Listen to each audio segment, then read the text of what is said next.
Right now, you might be feeling a bit stuck in your job, stuck in your current career trajectory, or just stuck under circumstances. In this video, I'm going to talk to you about how to have a clear vision for what you want your life and your career to look like. This isn't just what you want to achieve in the next month or in the next year. This is to create a long-term vision for who you want to be. To figure out what type of career would be best for you, there are two things that you need to get to know better. You need to get to know yourself and what you want out of life.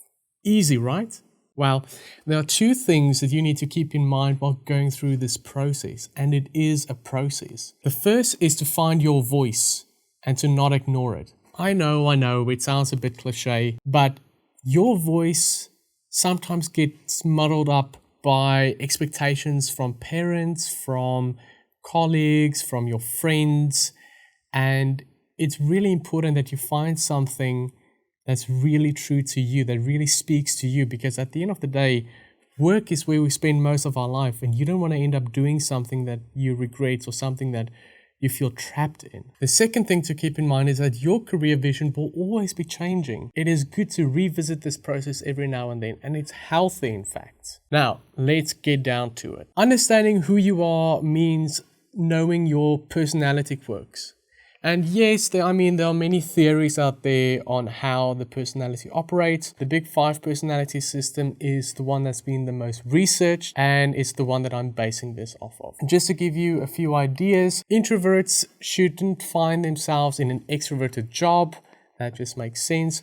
Open-minded people should look for jobs that involve a lot of exploration and that's always changing so that it's stimulating to them. People who are high in the trait neuroticism, which is our stress tolerance, should look for jobs that are more customer relationship oriented, because people who are high in this trait tend to be more in tune with other people's emotions. And also people who are low in the trait conscientiousness are probably better off in a career that's more focused on things in the moment and that involves multitasking. The next thing you should do is to find your interests. Specifically, I'm talking about the environment that nurtured your interest. Did you grow up in a musical family? Did you compete in science competitions or enjoyed writing stories? What are the things that you just naturally found yourself doing, and did you have an environment that encouraged and nurtured that skill?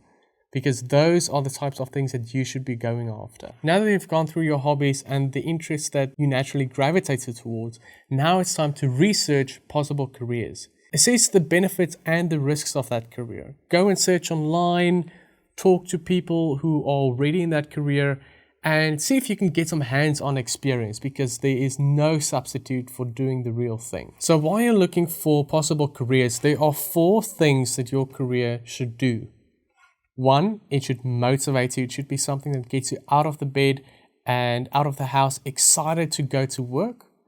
2, it should be valuable. It should be valued out in society. It should be something that is in demand. 3, it should challenge your growth. It should give you an opportunity to learn more and continually be growing and challenging yourself as an individual. And 4, it should provide space for a social life. What I mean by this is it should give you the amount of interaction that you are comfortable with and that you're looking for. Some people want to have a space where they are constantly engaging with others and having small talk, while others want as little interaction as what's really needed. It really depends on what you're looking for, and you need to make sure that you get that out of your career. And lastly, you need to check if you have the skills to actually do that job. So if you have gone through, looked at your hobbies, you found something, oh wow, I naturally gravitate towards this.